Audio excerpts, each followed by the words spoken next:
You are listening to the Grandest Tour by the Cycling Podcast, brought to you by iwoca. Flexible loans built for small businesses. iwoca.co.uk.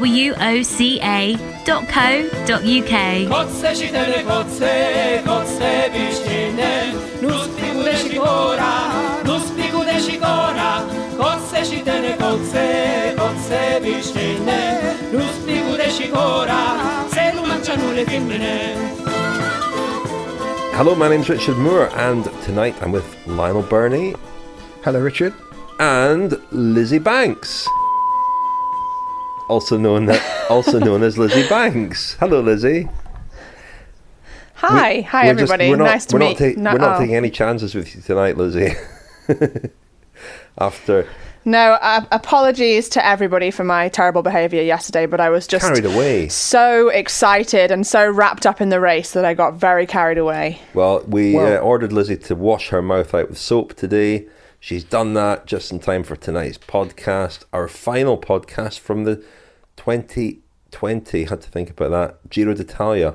Hang on, just on that, Rich. Yes. The bleeper machine wasn't working, was it? That was a problem. Our bleeper operator had the night off, didn't they? Yeah, we had a few messages today, but interestingly, no one has ever complained about Francois' catchphrase, which he says liberally and repeatedly. And what's that again, Lionel?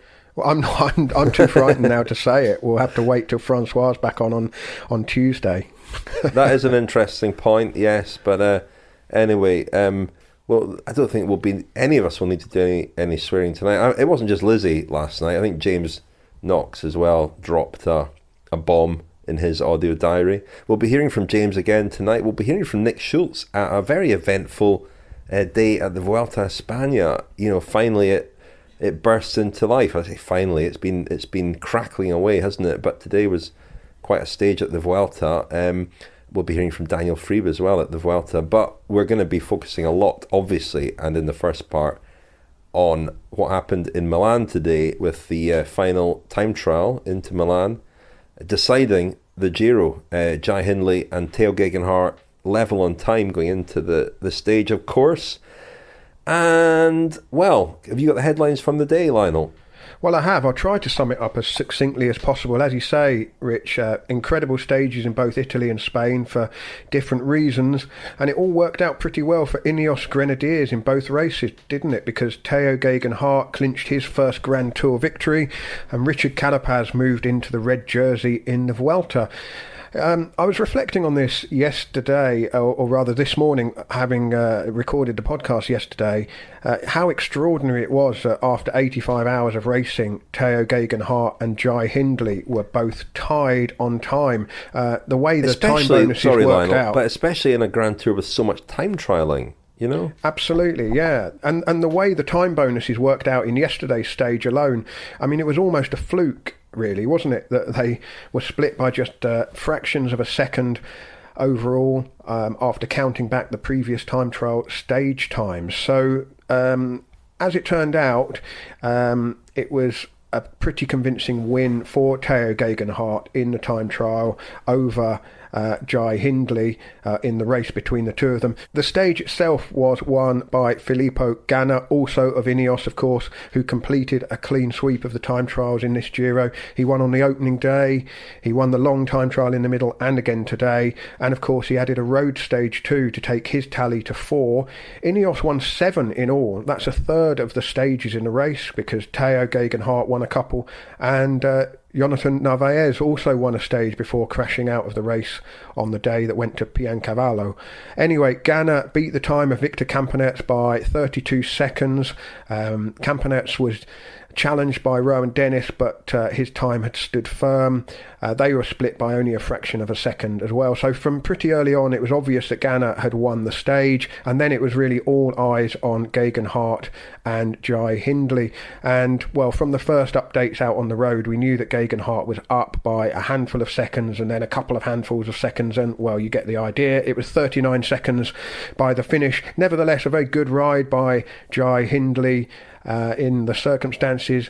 He lost the pink jersey to Tao Geoghegan Hart, who hadn't even pulled it on at any stage in the race, and that's the first time that has happened in the Giro. Wilco Kelderman secured third overall, but the other notable ride of the day was by the long-time race leader Joao Almeida, who was fourth on the stage to move up to fourth overall, bumping Pello Bilbao down a place. Should recap the other jerseys as well. Arnaud Demar won the points competition, Ruben Guerrero won the King of the Mountains, and Geoghegan Hart took the white jersey.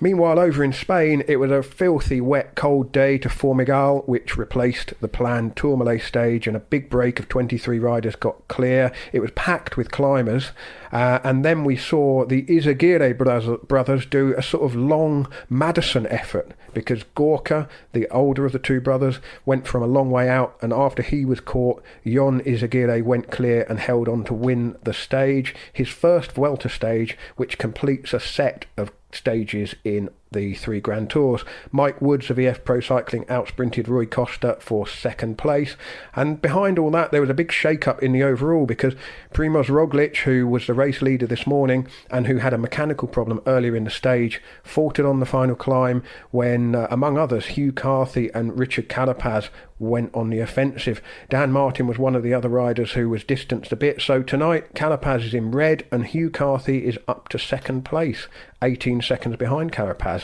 Then it's Martin, Roglic and Mas, and those 5 are looking pretty good. The race has a rest day tomorrow. And at Paris-Roubaix, Wout van Aert and Mathieu van der Poel got away in the Forest of Arenberg and sprinted it out in the Velodrome, and it was a dead heat. So they share the title. And in the women's race, inaugural women's race, Lizzy Banks was thrilled to take brackets, the victory. No team. Took a fantastic solo win. Well done, Lizzy. Lizzy Banks riding independently. All in black, yeah. No, shame. Paris-Roubaix should have been on today. It wasn't. I'm up staying by the seaside, actually, not far from that area. And I was out riding my bike today, and it was chucking it down. I was almost going to. Well, I probably would have definitely won if it was chucking it down then. It was chucking it down with the rain, so it might have been an interesting Paris-Roubaix, but we've got that to look forward to in April. You are listening to the Grandest Tour by the Cycling Podcast, brought to you by iwoca, flexible loans built for small businesses. Join 50,000 customers taking on life's twists and turns and scaling new heights with iwoca. If you run a business, find out more at iwoca.co.uk. iwoca.co.uk.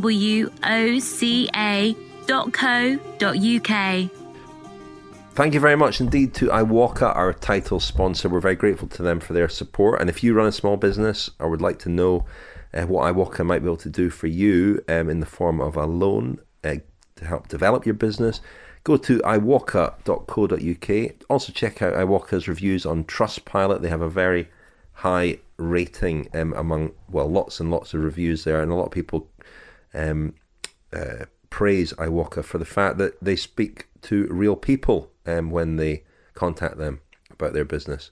So thanks to iwoca. Well, today's stage, huge anticipation, excitement and so on. Never been 2 riders tied on time going into the final stage, and a time trial, of course, at that.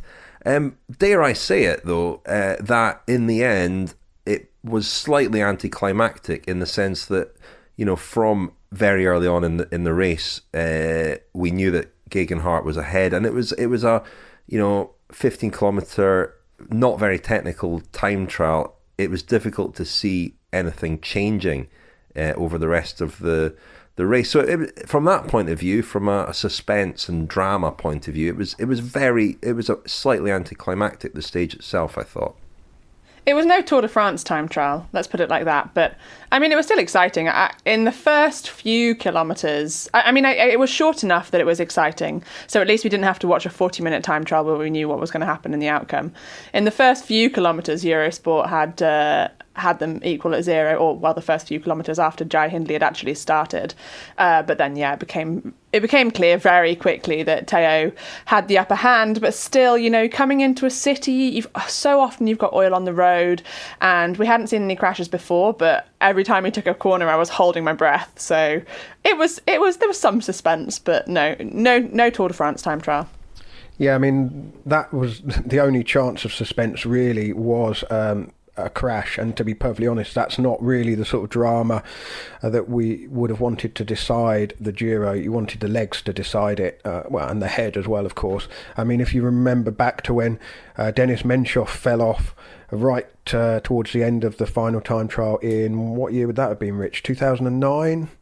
I mean, his victory was not really in doubt at that stage, but it's that kind of false drama that you don't really want to see the race come down to the final time trial and then have it settled by misfortune. So it was all about the anticipation, wasn't it? And I don't think it was as much of a given in advance as it turned out. 39 seconds in 15.7 kilometres is it's pretty much comprehensive, isn't it? It's a there's daylight between them and some. But in the half hour, the hour leading up to it, and having seen how well Ghana had gone round, and watching some of the other GC riders set off, there was that moment of doubt. That's the thought that although Tao Geoghegan Hart was probably the favourite for the time trial, that anything could happen if he didn't get out of the start gate right, and it didn't settle down right, and he didn't get into his rhythm.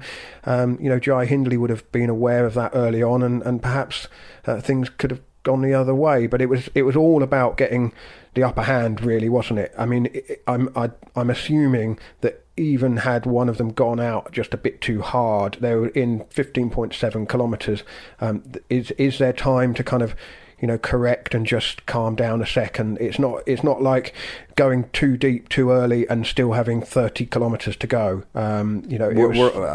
Unusually, we're all experts on this, aren't we? Because most of us have ridden a 10-mile time trial, 10-mile fairly flat time trial. I mean, when you Yeah, I think that's the thing with a 17, 18 minute effort. You can go out really, really hard and cling on. Yeah, if you it's do not that always in a 17, 18 minute effort for all of us. Extremely generous of you, Lizzy. If you could perhaps add about 12. I'm talking specifically about this time trial, not about our own 10-minute efforts. But, I mean, one thing I would say, and this goes right back to Palermo when Daniel and I were there talking about the time trial there, which was run off in pretty atrocious conditions and an unusual time trial. But he did say that time trials, any length of time trials, are a great sort of indication of form. And I think this one ran to form. Kelderman maybe very slightly below par, Geoghegan Hart very slightly above par for him, and Jai Hindley kind of on par, I thought, in terms of their individual performances. And so at the end of it all, and the debate about whether Jai Hindley should have waited for Wilco Kelderman on the Stelvio, still rumbling on my Twitter feed. But I think Tao Geoghegan Hart is a deserving winner of those three, if only for the fact that he seemed in the last few days to be the freshest and the strongest. And I think today kind of confirmed that. Well, one rider that did have a great time trial and definitely performed above par, I would say, was Almeida. And I think he really, he took on this race like he's taken on every single day of the whole Giro. And he wanted to get that spot up on GC. And he rode an absolute blinder. He was actually fourth overall on the stage, and then moved up to fourth on GC, and it was such a deserving ride by him. And it's just, he's really brought the whole Giro alive, and I think it's a great sign of things to come, and I hope that he will get the opportunity in the future. And I think being on a team that doesn't have a lot of GC leaders, I think that he will get that opportunity. It's a good thing that he's not on Ineos, because they're going to be in a bit of a pickle for the next few years. Yeah, I mean, Almeida, since losing the pink jersey, I mean, you couldn't give him any more credit, because, he was aggressive in trying to sort of bump himself back up the GC a bit, and perhaps thought there was an outside chance of the podium on the basis that Kelderman was clearly fading a bit, and then to pull out that performance today. I mean, that's from from A to Z, he's had a fantastic Giro right from the very start back in Palermo. But just on Ineos, I mean, really, you have to give them credit as well for turning around a Giro that could have just disappeared down the gurgler after Geraint Thomas crashed out on stage 3. They came roaring back. I mean, obviously, they'd already had some success on the first day with Filippo Ganna, and, Ganna had the pink jersey. But then to really seize the initiative and go out and look for stage wins and getting in breaks on a lot of occasions as well. They really responded very well. And then the story of the second half of the race is just the way that Tao Geoghegan Hart has just moved up and up and up. And in terms of sort of judging a run at it over 3 weeks, you can't really get it much more precise than taking the leader's jersey and putting it on for the first time on the final podium. I mean, Sorry. Dave... I was going to say, Dave Brailsford was interviewed straight after the stage, and, he said that they just said, we'll take the opportunities, we'll see as they come, and it wasn't that early that they said to Tao, you go for the GC, and they kind of, floated the idea and kept it really relaxed, and then... yeah, it seemed like that attitude of like, we'll try, but we'll see what happens. And then he said that he really grew into the role as the days went on. And from a viewing point of view, it was definitely clear to see that that's what was happening. And obviously that kind of no pressure, let's get what we can. The riders obviously respond really well to that. And actually Brailsford also said, we've ridden Grand Tours in a kind of... all the riders on the front tempo, but it's actually really boring and it's way more fun to race like this. So maybe we're gonna see Ineos changing their style of racing. I really hope so, because it's obviously working for them. I mean, 1/3 of all stage wins is pretty phenomenal, and of course the overall and the white jersey. Brailsford's interview was, and the team classification as well. Actually, Brailsford's interview was interesting. I mean, he appeared almost giddy. We'll try and get him on the podcast in the next couple of days when he's maybe calmed down a bit. But he was ecstatic. I've never seen him like that, actually. And he did make an interesting point, I thought. He said that Ganna's stage win, road win on stage 5 when he won that filthy day up to Camigliatello Silano. I was there. It was a long, kind of grimy stage. Terrible weather. Thomas de Gent was up the road, and Ganna won that stage on his own. And Brailsford said that was really the catalyst for what's happened here for that team and for Tao Geoghegan Hart, because it was a sort of unexpected win, and he used the word inspiring. It inspired Geoghegan Hart and everybody else on the team, and it helped, I think, to create a sense of momentum. And we saw Ben Swift having a go on multiple days, and obviously then Geoghegan Hart finding in the last few days that his legs were just great. And I'm looking at that stage, and you look down the list behind, because it was a tough day for the GC riders as well, and it was kind of Almeida, Kelderman, Lucas Hamilton, Jai Hindley sort of led in the GC riders. Geoghegan Hart was a bit further down. It just underlines what I said last night, that had his team not pulled out, I think Lucas Hamilton would have probably been on the podium as well. A trio of 24-year-olds.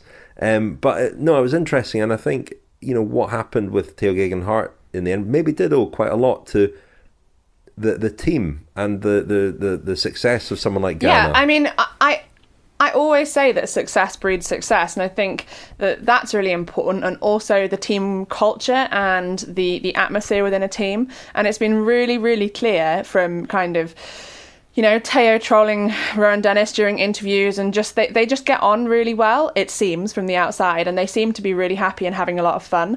And being happy is so important. And Rowan Dennis said, on stage 20, what was the key? And he said, I was just happy. I was just enjoying myself. I was having fun. And you can go so deep for a teammate when you're having fun. It's actually easier to go deep for a teammate than it is to go deep for yourself sometimes, because if you're in a position where you're going for a result, then sometimes you don't want to give it all because you don't want to risk blowing up and then blowing the chance of the result. But if you're riding for a teammate, you can go to the red and you can go beyond it, and then you can come back again and again and again, because you know that you have just got to give everything until you die. And that is what happened with Dennis. And we've just seen time and time and again that because of that, and because they're happy, it's kind of breeding more success within the team, and then obviously led to this incredible What comes win. first, though, Lizzy? That kind of positive atmosphere, or the wins? Does the positive atmosphere, is that created through the success, or is it the other way around? It's definitely a mix. The personalities on the team are so important and are so key, and if you've got a number of personalities that lift the team and create this spirit within the team, then that is going to breed success, whatever happens, because you're going to have this positive atmosphere. Of course, then when you get that success, then that lifts the team again. And over in the Vuelta, people talked about, people were so horrible about Froome when he got dropped on the first stage. And I was thinking, give him a break, because look where he's come from. He's had the most horrific injury. And then other people are saying, well, they probably brought Froome because they knew that he wasn't fit enough, but just having him on the team lifts the whole team, because he's a great tactician. He is, one of the greatest of all time in terms of Grand Tour wins. And he knows, he just knows what to do. And having a rider like that on the team can be so valuable to the atmosphere of the team. And when you've got a good atmosphere, then, the results just kind of come naturally sometimes. Just on Brailsford's comments, Rich, I mean, I do sometimes think he's... if he was to have a podcast of his own, it would be called Revisionist Histories, which name a very, very I think that title's podcast. already taken. Yeah, it's already taken, isn't it? But he does the reverse engineering podcast. Yeah, he does sort of retrofit explanations. He's kind of made a bit of a habit of that in recent years. Makes out it was all part of the plan in the first place. And I just don't think bike racing, it's too random for that. There's too many variables, too many factors. And certainly in the past, when I've sort of criticised them for riding in one way, he's dismissed that criticism, saying, well, our job's to win the race. And if we win the race by playing to our strength, well, that's that. But this really did... maybe he's finally learned that there's more than one way to win a bike race. Well, of course Sounds there is, like it. Sounds like that's out the window now. Well, it won't be, though, will it? A completely different way. It won't be. But they have shown in this race certainly a lot more adaptability to the circumstances, and I think that is a good point you made there, Lizzy, about not just sort of thrusting Tao Geoghegan Hart into right, you are now Geraint Thomas in this team, and you've got to you've got to basically follow all the right wheels. And it was certainly from the perspective of watching the race, he was quiet initially, and then just grew into things, and then tested his legs on those few days when he looked quite lively, and then of course when it really mattered, he was one of the key players. It was an impressive win, but not one that you really saw coming until, if truth be told, until I think the Stelvio day. Absolutely. Just a word on Tao. I mean, we have followed his progress for a long time, really almost the lifespan of the podcast. We sat down with him in a pub by Liverpool Street Station in London in the winter of 2013, and had a long chat with him then about where he was up to then. He was obviously just 18, he just left school, just done his exams, and he was heading off to Girona, and that was really the start of his journey. We caught up with him at length again a year later.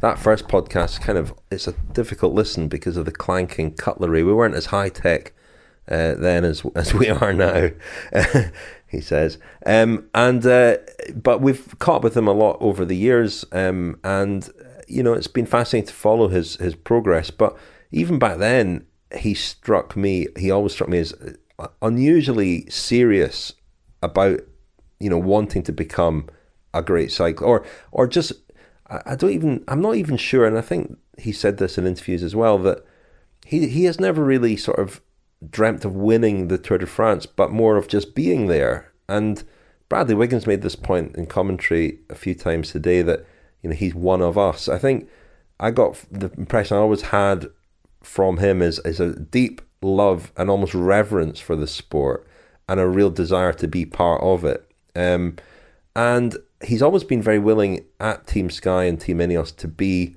a very good teammate to people. I mean, he had this very close bond with Egan Bernal, in the first year or so of Bernal's career with that team.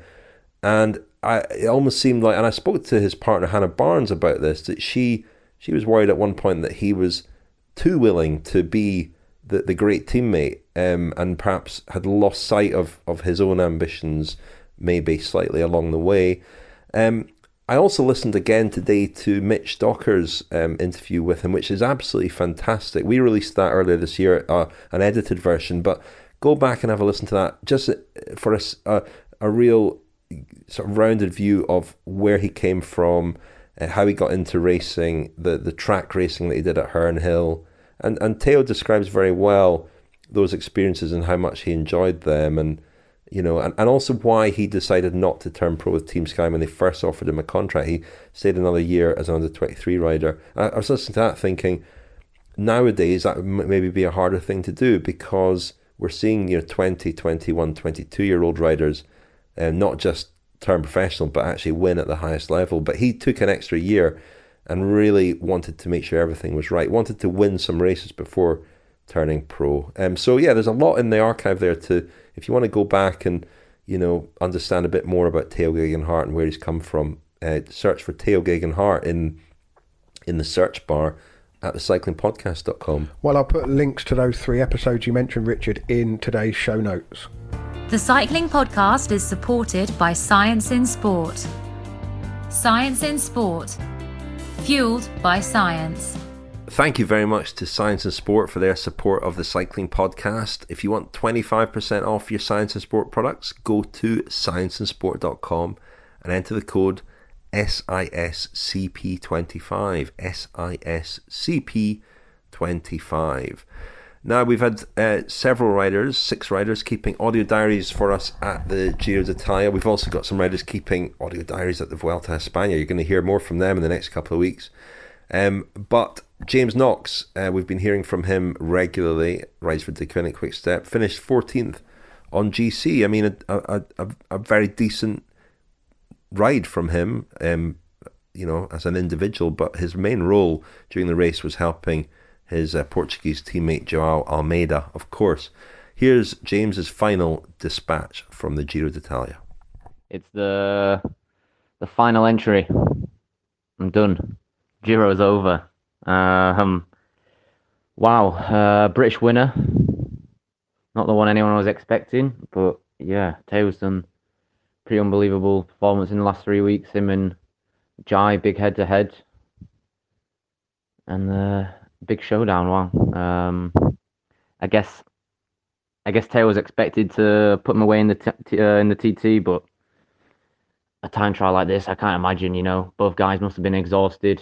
All the stress, thinking about everything last night, how they slept, riding around the course this morning. There's a lot more going into it than just going hard for 17, 18 minutes, whatever it was for those guys today. So yeah, chapeau to both of them. A deserved Giro 1 and 2. Strange feeling for me, actually. I enjoyed myself a bit too much yesterday. I had a lot to drink on the bus, celebrating like it was already over. So I woke up a bit, feeling a bit worse for wear this morning, a bit tired, a bit over it. So yeah, I sort of had to just get it done, to be honest. Didn't want to lose that 14th, so tried to psych myself up a bit. But yeah, it wasn't much fun, to be honest. Didn't really get going, but in the end did enough to hold my place and finished the Giro in a nice 14th position as well. It's also an unfortunate thing this year that we can't go out. So yeah, we had some pizza and everything ready for the riders at the end of the time trial. Obviously, huge relief, and yeah, just relief is the word. Made it to the end. Can put the bike away for a month now. But it would be nice to go out and have a proper meal. Last year in Madrid, we went out to a nice restaurant and then went to some bars and stuff. But not possible this year. So yeah. Haven't really got anything planned for the off season either, as you can all imagine. Pretty hard to make any plans for the moment.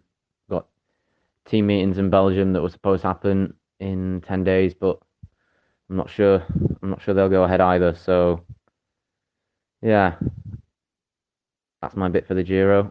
Thank you all for listening and supporting. It's been a very hard 3 weeks, emotionally and physically. And yeah, I'm ready for a break now. I'm ready to not think about cycling, not watch the Vuelta, and get fat. Just get as fat as I can for at least a month, and then get back to work. But anyway, cheers to everyone. Ciao. Well, that was James Knox of the Koenig Quick Step. There'll be more of James and all the other diarists in our episode of Kilometre Zero, which is coming out tomorrow. Including James's interview on the bus with Scotland's Ali Hodge, his teammate and roommate, Alvaro Hodge, Colombian Scotsman.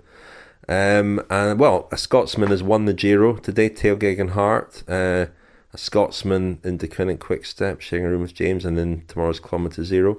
And somebody on Twitter pointed out to me that somebody who sounds like a Scotsman moved up to second overall at the Vuelta, because Hugh Carthy was called Hugh McCarthy on BBC News apparently. Anyway, on back to the Giro.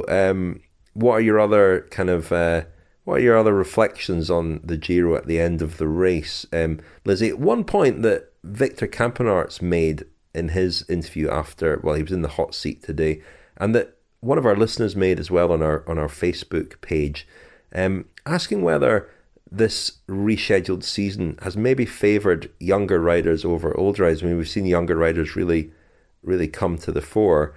Is it because older riders are more in tune with the usual cycling year, and their bodies are more kind of used to being in peak form in May or July or whenever, and maybe less adaptable to this requirement of being in peak form in October or into November if it's the Vuelta? Is there anything in that, do you think?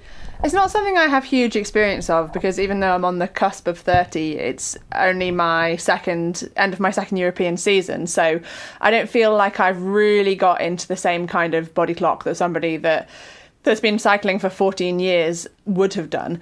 But having said that, in the women's peloton, it's pretty common that you go into the World Champs and then that is your final race, and that's at the end of December. And now our season is finishing at the Madrid Challenge, which is the women's race at the Vuelta, so that's finishing on the 8th of November.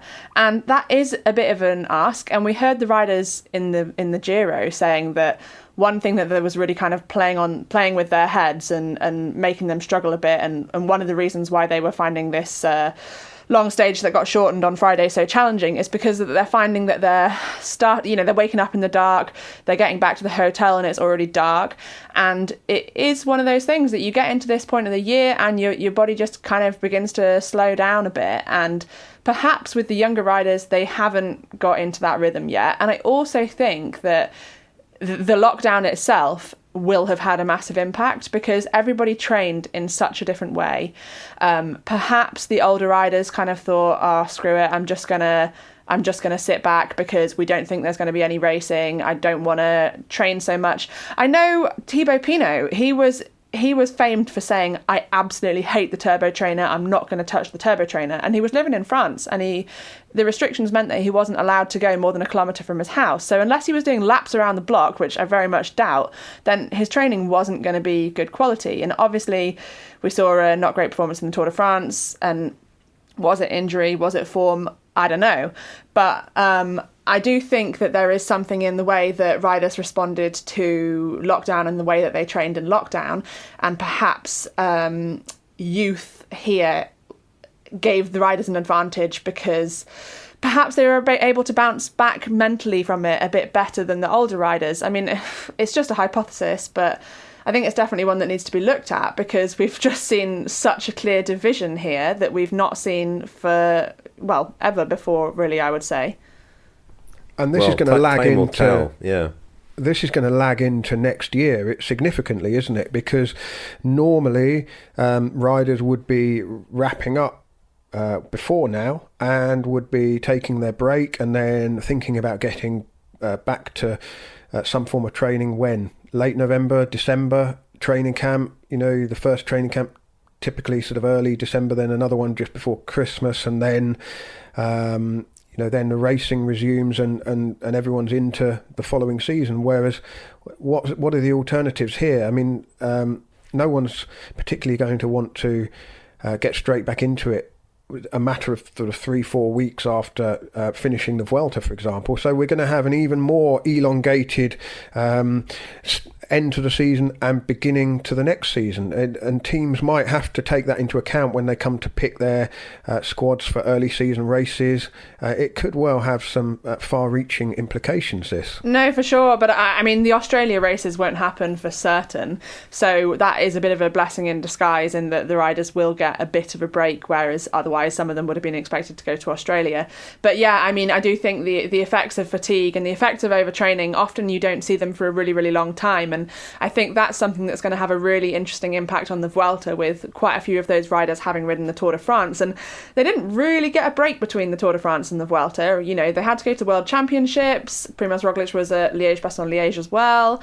And, you have to keep on top of that form. And obviously we'll talk about the Vuelta in a bit, but maybe that's one of the reasons that the cracks were beginning to show today. And I do think that some really weird things are going to happen, and I think that this year is going to be an exceptional year in terms of the results, and I don't think we're going to see a replication of these results that we've seen this year in future years, unless we have another very weird circumstance like we did this year. But hopefully that's not going to happen again. Just before we move on, Rich, sorry, I just wanted to ask you guys a question. Do you know Tao Geoghegan Hart's contract situation for next season? I understand he is staying with Team Ineos Grenadiers, but nothing has been confirmed at the moment, certainly. I mean, quite a few of their riders are out of contract, including Pavel Sivakov, and I understand, he's agreed, and I think they've agreed new contracts with a lot of riders, but haven't announced them yet. I wouldn't be surprised if there's an announcement on this tomorrow. I think that a few teams have got riders on extended contracts, and they haven't announced them yet because there's been so much racing going on. Ineos did announce 4 new signings, didn't they? And said that with that their roster for next year was complete. So but then after that, I heard that Edvald Boasson-Hagen might be going back there, so there might still be a bit of flexibility. But I think that a lot of these riders who are out of contract have actually agreed and signed new contracts. Yeah, I'm sure. I mean, what usually happens is that the teams wait for the riders to do something good, and finally Tao may manage to do something that was, all right in terms of results. But who knows? Maybe he'll be off to Sunweb. Let's hope he had a Grand Tour winning clause in that contract somewhere, because if not, he's going to be a little bit underpaid. Yeah. But I mean, looking ahead, that they really have got some tricky decisions to make when it comes to selecting the teams for next year's Grand Tours, because you would imagine, having won the Giro, Tao Geoghegan Hart would be pretty desperate to make his debut at the Tour de France. But then you've got Bernal, you've got Carapaz. I'm sorry, Lionel, but I don't think, he's going to be... Of course he's going to want to make his debut at the Tour de France, but if he's going to get the opportunity to go to something else as a leader, if he got the opportunity to go to the Vuelta as a leader, and he now knows that he's capable of winning a Grand Tour, would he take that opportunity to go to the Vuelta as a leader instead of going to the Tour de France as a number 4, 5 rider? They've got so many that he's going to be so far down the pecking order. And yes, he's an incredible rider who's just won a Grand Tour, but look who else is on their roster. So he's just going to be absolutely fighting. So maybe it's better to go to one of the lesser, in inverted commas. Does he go back to the Giro because he's the defending champion? I think he definitely wants to go to the Tour de France, and that's something he wants to tick off, and I think that would maybe even take priority. I mean, what I said earlier about him maybe sometimes being too willing to be a teammate. I'm not sure that will change. I think it'd be a bit like Geraint Thomas, who, won the Tour de France, but then accepted a year later the sort of reverting back to the team role. Okay, he and Bernal were sort of joint leaders at the Tour de France, but when push came to shove, he didn't complain too much, and he seemed reasonably content to do that. And had he gone to the Tour this year, I think he'd have gone in a team role too. And I think Tao would go to the Tour in that role. I guess the question, and this applies to Jai Hindley as well, is we're mentioning the peculiarities of the season. Maybe these will be anomalous results. Who knows whether these guys will kick on from this? I mean, Jai Hindley is one who, he could go on and become a Grand Tour contender, or perhaps he won't. Perhaps it was just a very kind of strange set of circumstances that left him in this position this year. And I mean, I think one of the interesting things about this generation of riders is, there's an awful lot of them, and it doesn't seem to me there's an awful lot to separate them. I mean, Sivakov's another one who, had he been at this race, he could conceivably have been in this position too. There are others as well. So Jai Hindley, I mean, a fantastic performance here, but in the end, he was let down a bit by his time trialling, and if he wants to win a Grand Tour, he's going to have to be a bit better at time trialling than that, I would think. Morning, chaps, from the Vuelta, very cold Vuelta. I don't think I've ever seen riders as cold as they were at the finish today. I think there was one interview given in the mix zone today, and that was the ever reliable, ever loyal Nicholas Egg, the Trek Segafredo Danish rider. The Danish riders are incredibly diligent when it comes to satisfying the demands of their national broadcaster here at TV2, and they they do invariably stop. As soon as they come over the line, they stop at the Danish TV's booth to give interviews.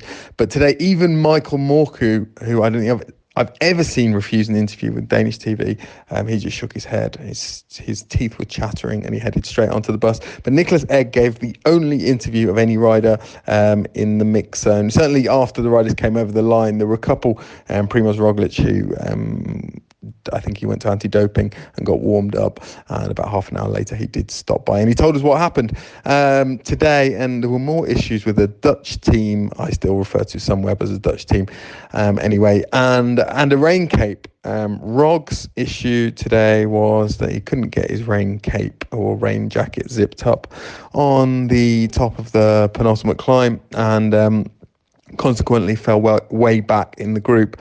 And at the same time, Jumbo-Visma weren't sure whether this was because Roglic was experiencing difficulties, but at the same time, Ineos Grenadiers went to the front, started pulling very hard with Andre Amador, and that put Roglic in some difficulty. He had to use a couple of teammates, including Sepp Kuss, to bring him back up as close as he could to the front of the bunch. And at that point, the race was really on, and the attacks were going off the front, and it was really a battle to limit his losses there for Roglic. So I think he lost about 40 seconds in the end. Carapaz takes the red jersey, looking very strong. I must say he's also looking very focused in interviews. Absolutely no messing, no pleasantries whatsoever, and he looks like a man with a very well-defined plan to win this Vuelta. So, quite impressive, and shudderingly impressive, I would say, the way he's looked so far. Anyway, of course, I had one eye on the Giro and Tao Geoghegan Hart's victory. Can't help myself thinking back to Rich when we were in Sicily and in Enna in particular, and the start of that day, well, seemed very notable at the time, was very notable at the time for Geraint Thomas crashing. And the first inkling we had that something was amiss in the Ineos team that day was, well, we saw Tao hurtling down the same descent, so in the neutralised zone, or just after, was it in the neutralised zone or a few hundred metres after the start of the stage. Tao was hurtling down a descent and looking frantically over his shoulder, looking for his team car, I think trying to alert the team car to Geraint Thomas's crash. And you would never have suspected at that point, and you wouldn't have suspected later that day either, when Tao lost time at Etna, that he was even going to play any role in general classification. And look what has materialised over the past 2 or 3 weeks. First ginger-haired Giro d'Italia champion, I think. Maybe second ginger-haired Grand Tour champion after Jan Ullrich, but we'll check that. And I will give a definitive answer on that over the next couple of days. Well, admirable restraint from Daniel there, not to mention that Tao Geoghegan Hart is, I think, the second Arsenal fan to win a Grand Tour after Geraint Thomas. Bound to be corrected on that. There's probably somebody else, but it doesn't leap to mind. But what about the claim about the first ginger-haired Giro winner? Peter Winnen never won a Grand Tour, did he? Poor old Stephen Kruijswijk went so close, didn't he? Of course. He'll be gutted to have missed out on that. I mean, is there much correlation between hair colour and Grand Tour success? I'm not sure. Clearly there is. But on the evidence is staring you in the face, Lionel. I'll tell you who's not doing well in modern cycling is bald riders. No, it's they were quite big in the 90s, weren't they? They were, yeah, interesting that. Yeah, well, older cyclists did quite well in the 90s. Anyway, Daniel kept us up to date with put us up to date with the Vuelta there, and what a miserable looking day it was in Spain, and the rain doesn't clearly just fall on the plain in Spain, because it was horrible, wasn't it? And it looked cold, and we saw that at the Giro as well. And when we saw it at the Giro, there were a lot of questions about whether we'd even make it to Milan, because there were these high mountain stages in the final week. I mean, we should reflect, as we did at the Tour, on the fact that the Giro did make it to Milan, and everything that went into making that happen, including good luck, was quite remarkable, really. The Vuelta, I'm sure the same questions will continue to be asked. We're heading into November, but today looked horrible, and it took a real toll on the race. And as Daniel said, we saw yet again the issue of riders struggling to put on their rainwear, and we had a great insight into that particular issue from Joe Dombrowski when the Sunweb riders had the problem on the Stelvio stage. But were you surprised, Lizzy, to see Roglic lose a bit of time? He's normally so dependable, so consistent. It's one of the few times I've seen him struggle. Was it just the weather, do you think, or is something else going on there? Yeah, I mean, I don't know. Like we were saying before, the effect of racing at this point in the season off the back of a Tour de France is really just so unknown. And it's so weird, because he just has been so infallible in every single time we've seen him. He's been absolutely infallible. And here, finally losing quite a bit of time. Was it 45 seconds? I think he lost to Hugh, Carthy and Carapaz, and it was a big gap. And then even when he was in that chasing group behind, he was even struggling to hold the wheels of the riders in that chasing group. So yeah, I mean, hopefully it's just a one-off, and hopefully it was the cold or something like that. The other thing about the cold is that, we'll see if that affects them in the coming days, because they do have a weakened immune system, especially they've done so much this season. It's so late. They're really tired. Let's hope that they manage to steer clear of viruses and don't get sick, because that's something that can have a really, really bad effect in a long race like this. Well, one of our diarists, Mitch, the host of Life in the Peloton, sent a dispatch a night or so ago just talking about how tough the opening few stages of the Vuelta had been. G'day guys, I haven't checked in for a few days, but that's because it's been pretty hard. I'm not going to complain. It looks like the boys across here at the Giro have got certainly a hard thing going on there.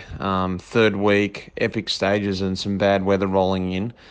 But we've had a hard kickstart here at the Vuelta. And it really does feel, like I said in the first one, that we're about 5, 6, 7 days deep. It doesn't feel like we've only just had 4 4 stages. Is it 4 stages? Yeah, 4 stages. It feels like the rest day is going to be in its normal place after 9 stages, and not after 6. But we had a bit of good news. I guess you could call it good news for riders, depending which rider you are, that the Tourmalet stage got changed. And for me, it was not necessarily the Tourmalet. It was the uphill start of that day, which was looking frightening for me. Today in the race was a sort of a nice day. It potentially could have been a really tough day like that stage in the Vuelta last year that was crosswind all day. The wind just died down, which is uncharacteristic for this area. And we just had a fast tailwind stage. Certainly stressful, but it never really split. A nice sprint. And I think everyone just enjoyed it. Coming up for a big weekend and a hard first 3 days. It was just a nice little breather. Well, interesting there, Mitch, saying that coming up to 6 Vuelta stages has felt like the normal 9 that you'd have before the first rest day. And with the amount of racing that Roglic has done in a relatively short period of time, when things catch up with you, I guess they can catch up with you pretty much instantaneously. And when the tank suddenly empties, the tank suddenly empties. Well, let's hear from another of our Vuelta diarists, Nick Schultz of Mitchelton Scott. His team leader, Esteban Chavez, had an okay day today, did he? A bit better? He finished sort of just around about Roglic. So he looked good at one point, and he's still up there overall. Chavez in the top 10, he's 8th. And Nick Schultz's main job is to support him. Here's what he said, and we can hear, I think, the rain hitting off the roof of the bus as he's speaking. Stage 6. Really tough day out there today. We had some really bad weather to contend with. A lot of rain, freezing temperatures. So yeah, that made for a very tough day. As a lot of you probably know, the stage got changed due to some restrictions in France. So we didn't end up doing the stage that was originally planned, finishing at the Tourmalet via the Orbisque. But they did a stage that they'd used here in the past in 2016, and it was still quite solid. There were 2 sort of gradual climbs that weren't too bad, and then quite a long slog to the finish. But again, it wasn't super steep until the last 4K or so. Big break went down the road. We didn't have anyone represented, so we clocked on to looking after Esteban and Mikel. Basically that involved today, riding in good position, making sure they had all the clothing necessary, going back to the car, getting extra jackets, taking their old jackets back, making sure they had the right winter gloves, enough food, enough drinks, basically to get them through the stage. My role again today was to stay with them for quite a while on the final climb, just in case there were any problems like we saw with Esteban the other day.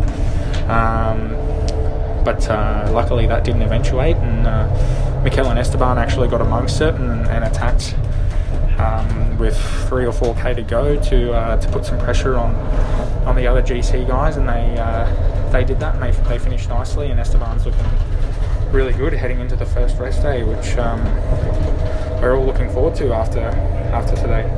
So that was Nick Schultz of Mitchelton Scott. We'll be hearing more from him as the Vuelta goes on, also from Nick Dlamini and Scott Davis, and they'll be featuring also in tomorrow's episode of Kilometre Zero, powered by Zwift. How was your Zwift ride today, Lionel? Well, it was good fun. Good turnout again. We had TV's Rob Hatch and one of our producers, Adam Bowie, along for the ride. But unfortunately, I forgot to select the option that keeps everyone together in one group. So you didn't drop everyone again, did you?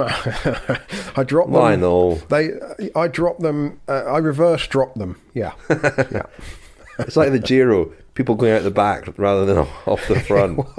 It was a bit like that, yeah. There's some pretty strong riders who may or may not be lying about their weight. No, did Jai Hindley wait for you? No. He was otherwise occupied, I think, today. Right. Oh, well, I'll hopefully join you on that ride. Maybe Lizzy will join it as well at some point. Lizzy, when you're back on your bike? Yeah, I mean, I guess when I finally get back on my bike, I might be about the same speed as Lionel. Or maybe Richard. Amazing. I don't know how to take that, really. Incredible trolling. I mean, three episodes in, and already you've slotted right in with the trolling. Excellent. Just one very quick thing, Rich. In our newsletter on Friday, I did another one of our cheeky competitions to win one of our cycling podcast jerseys. The question was a toughie: who did people think would win the Giro overall? Hundreds and hundreds of people entered, and about well over half, I didn't count exactly, but well over half the people picked Tao Geoghegan Hart, and I selected a winner at random from the Sean Kelly casquette, and a jersey will be winging its way to Andy Thorpe. Congratulations, Andy. I'll get that out in the post to you this week. If anyone else wants one of our cycling podcast jerseys, be quickish, because we are starting to run out in some of the sizes. Good availability in certainly medium and large, and small, medium, large, but some of the other sizes, extra small and extra large, are running out. All you outliers, get your jerseys now. Well, that's about it for the Giro, I guess. Although we are going to hear from our old friend Ciro Scognamiglio. He's obviously very busy tonight. Works for Gazzetta dello Sport. And he's going to send us in his thoughts and reflections. But we'll play them in our Tuesday episode, which will be obviously mainly about the Vuelta. Will you be joining us again on Tuesday, Lizzy? I will be joining you again next weekend on Friday for four more episodes. Who's on Tuesday? Great. That's Who's right. on Tuesday, Lionel? We have Francois for a couple of days, 3 days, Tuesday, Wednesday and Thursday, Francois Tomaso, then Lizzy again, and then I can't remember the final week of the Vuelta, but we'll have rotating round Lizzy, Francois and Ian Boswell, who will be back from his fishing trip. Yeah, Lionel's in charge of the rota, so as long as you're keeping on top of that. Well, that's all from the Giro for now. Thanks very much to you, Lizzy. Thank you very much. I'm very much looking forward to a rest day. It's been an exhausting few days of watching bike racing and talking about bike racing. And thank you, Lionel. Thanks, Rich.